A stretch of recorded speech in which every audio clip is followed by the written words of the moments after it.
जब मैं जापान में था वहाँ पर सबसे सेंसिटिव माना जाता है डॉक्टर्स को।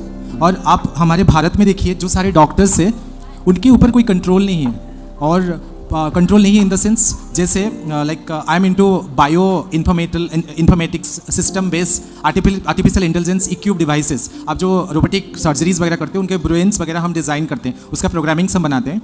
जो हमारे डॉक्टर्स है जैसे कोरोना के बाद हमारा सबका डीएनए मैनिपुलेशन हुआ है। जो बुखार होने के बाद आप 10 साल पहले जो पैरासीटामोल का मेडिसिन जो चीज़ें देते थे अभी आपकी बॉडी के डीएनए मैनिपुलेटेड हो चुका है।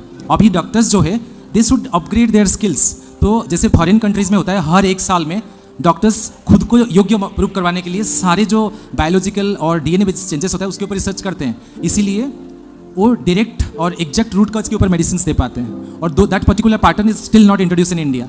और आप जो विकसित भारत के लिए सब यहाँ रो रहे हैं, कौन सा विकसित भारत जहाँ पर मेडिसिन अडल्ट्रेटेड है जो नहीं होना चाहिए, कोई रूल रेगुलेटरी सिस्टम मेडिसिन। हमारे भारत में तो नकली दवाइयाँ भी बिकती हैं। हाँ तो सर, और दूसरा चीज़ मैं यहाँ आने के बाद डॉक्टर रेड्डी लैब के साथ मैंने काम किया था और मैं ये से सच बोलने के बाद जैसे मेरे 2-3 लैब से मुझे धक्के मार के निकाल भी दिए हैं।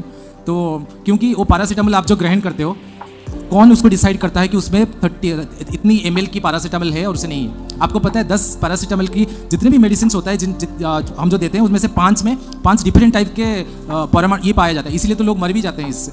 और इतने तो ये सब चीज़ के लिए एक रेगुलेटरी सिस्टम होना चाहिए। और ये मेरी प्रयास है यहाँ आने के बाद, मेरी और मेरी पत्नी हम दोनों। चिंता ना करिए, आप अभी गौरी गोपाल विद्यालय बन रहा है। हाँ। इसके बाद कॉलेज बनाएंगे तो आप आकर के, हम तो चाहते हैं कि मेडिकल कॉलेज भी बनाएं बहुत जल्दी। हाँ। और आप जैसे अच्छे लोगों को रखें और आप लोग फिर नई चीज़ें इस राष्ट्र को समर्पित करें। तो गुरुजी मैं टोक्यो में जापानीज़ कंपनी और गवर्नमेंट के लिए बहुत लंबा समय काम किया हूँ। जी। मुझे ये बोलने के लिए खराब लग रहा है, बोलना नहीं चाहिए, मैं भारत का बेटा होते हुए भी कोई बाहर कंट्री को इतना अप्रिशिएट कर रहा हूँ। हमने जो वेद गीता यहाँ पढ़ा है वहाँ लोगों को जीते हुए देख के आया हूँ। वाह, ये बात सही। हम लोगों ने केवल वेद पुराणों को पढ़ा है और जापान जैसे देशों में लोग उसको फॉलो कर रहे हैं, उसके रास्ते पर चल रहे हैं गीता के। हाँ। हम पढ़ रहे हैं, वो उसको फॉलो कर रहे हैं। हम लोग इसलिए पीछे रह गए कि हम पढ़ के रह गए, हमने फॉलो नहीं किया।